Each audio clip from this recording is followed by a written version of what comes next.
श्रियकान्ताय कल्याणनिधये निधयेऽर्तिनाम् श्रीवेङ्कटनिवासाय श्रीनिवासाय मङ्गलम्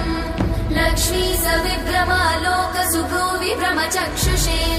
चक्षुषे सर्वलोकानां वेङ्कटेशाय मङ्गलम् श्रीवेङ्कटाद्रिशृङ्गाग्रमङ्गलाभरणाङ्गये मङ्गलानां निवासाय श्रीनिवासाय मङ्गलम् सर्वावयव सौन्दर्य सम्पदा सर्वचेतसां सदा सम्मोहनायास्तु वेङ्कटेशाय मङ्गलम् नित्याय निरवध्याय सत्यानन्दचिदात्मने सर्वान्तरात्मने श्रीमद् वेङ्कटेशाय मङ्गलम्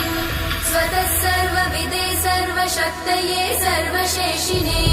सुलभाय सुशीलाय वेङ्कटेशाय मङ्गलम्।